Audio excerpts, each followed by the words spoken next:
this tiny little woman who made such an enormous difference for the country and the world, and continues to make a difference today, which is something I think most people really don't realize. You know, one of the things that drives me completely nuts in history books, which basically drive me nuts, is, you know, Clara Barton, she founded the American Red Cross. Oh, really? Was it hard? You know, was there any activity, work involved in that? Former Congresswoman Bev Byron is here and has been a great supporter of this project and of many others.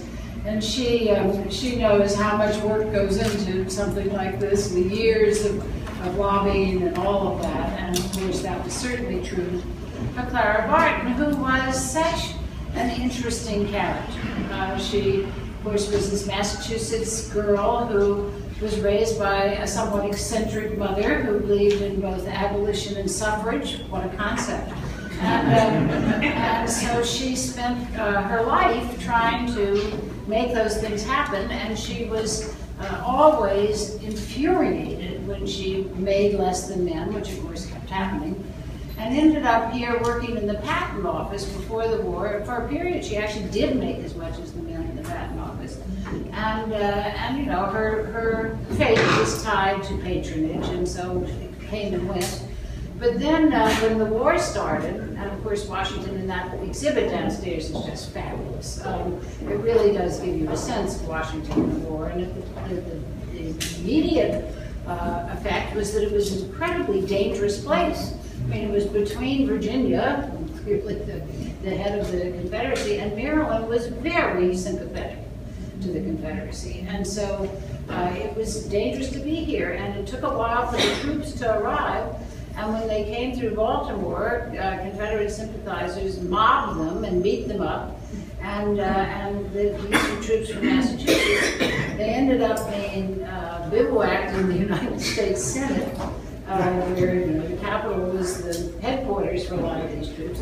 And Clara Barton, because she was from Massachusetts, went to see about these young men who had been beaten up in Baltimore, and started nursing them, and then they would bring them supplies and read them the newspaper. She'd sit up in the vice president's chair and enjoyed that immensely because she was teeny. And the men started writing home and saying, hey, if you want to get supplies to people, this is the woman to do it. And so she ended up with 3 warehouses full of supplies, and moved here to this space where she could be closer to her warehouses. And she kept badgering the quartermaster's office, saying, you know, I've got these supplies. And finally they said, okay, take them to the front, which of course is what she wanted, and gave her a pass. And her stories from the front are just unbelievable. At Fairfax Station, she got there, and it was so filthy and horrible, and I really won't go into details because it is morning, but it was, you know, she was working around the clock, and finally one of the Union officers comes up and says, can you ride a horse? And she said, well, yes, I can ride a horse. And he said, well, good, because that means you might even be able to stay an hour later before escaping. In fact, they did get the last of the wounded onto the train, and that basically pulled the door as the rebels were coming into the station. So it was, you know, very dangerous, and for her, incredibly exhilarating. She loved the action and being in the center of it, and then took her wagons, her many wagons, to the front, stayed up all night, and went in front of all of the wagon train to get to Antietam, or short for her, depending on your point of view, before as dawn arrived. So she would be there, and when she arrived, the doctor, Dr. Dunn, said, God has remembered us by seeing her when he saw her coming in, and he's the person who dubbed her the angel of the battlefield.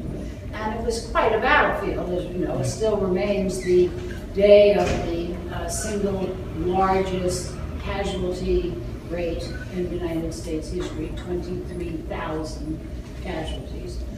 Horrible war. And she was lifting a soldier, she wrote, to give him some water, and felt a twitch. She said, I felt a sudden twitch in the loose sleeve of my dress. A ball had passed between my body and the right arm which supported him. So a bullet right there, and it killed him. He dropped to the ground. So she was at the center of all kinds of action and working tirelessly, and as I say, she itched for action. She was always happiest when she was in the center of it. But she did then, as the war was winding down, conceive of this idea of finding the missing soldiers, because she had been on the field enough to know what the situation was. So she came in 1865 to Washington for the inaugural ball. She borrowed a green silk skirt to wear to the inaugural ball because she wanted to meet Lincoln. And one of the things that's so fabulous about writing this history is how people just walked into the White House all the time. They just marched in and beat up on presidents. And I'm so jealous. But she had this idea that she would be able to try to locate missing persons, or at least tell families whether they were dead or not. And one of Lincoln's last missives, the month before he died, he wrote to Clara Barton. And it said, "To the friends of missing persons, Miss Clara Barton has kindly offered to search for the missing prisoners of war. Please address her at Annapolis, giving her name, regiment, and company of any missing prisoner, signed A. Lincoln." So with that, she went on to Annapolis, where the parolees were, and huge camps, found the records of total disaster, just a mess, and started to rationalize them. And then she started placing ads in newspapers around the country and being able to connect soldiers to their families. Then she had the horrible experience of, but it was a great find, of one of the prisoners, former prisoners at the horrific prison at Andersonville, come in, and he had kept a secret record of everyone who had been buried there, because his job had been to bury them.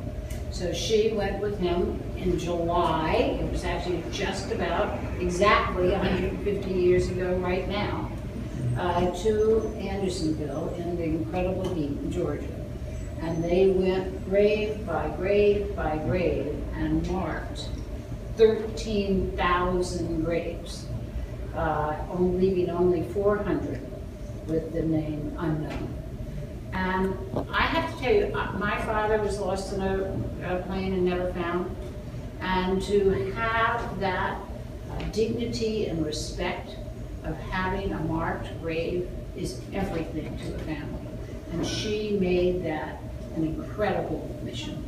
And here in these rooms, she answered in the end somewhere around 63,000 letters, finding and putting together 22,000 men.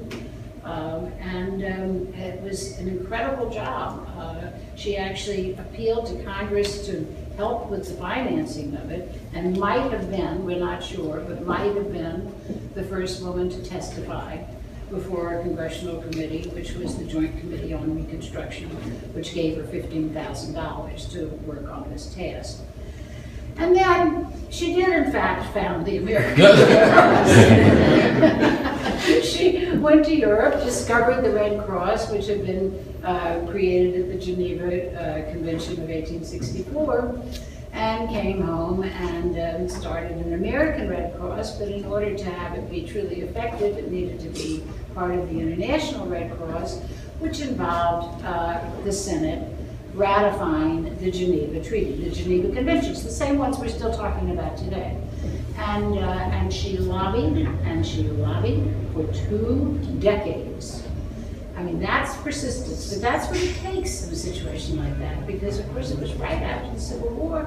Nobody wanted any foreign entanglements. And so she kept it up until finally the Senate ratified the treaty in 1882. And then when she went as the American delegate to Geneva in 1884, she introduced what is still called in international relief circles the American Amendment. And that allowed the Red Cross to go into natural disasters as well as war zones. So every day in this world, there is some place where the Red Cross is. In Nepal after the earthquake, in California after the fires, in my hometown of New Orleans after the flooding. The Red Cross is there because of Clara Barton's American Amendment.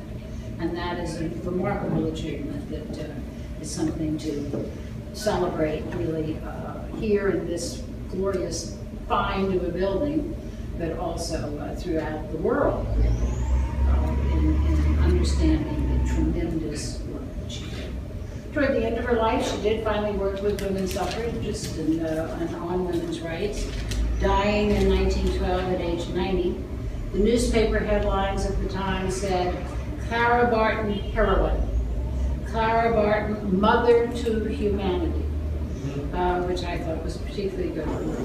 But she, in some ways, wrote a better epitaph in 1888 when she addressed a Memorial Day gathering, and she was reflecting on the effect of the war on women and women's roles in American society.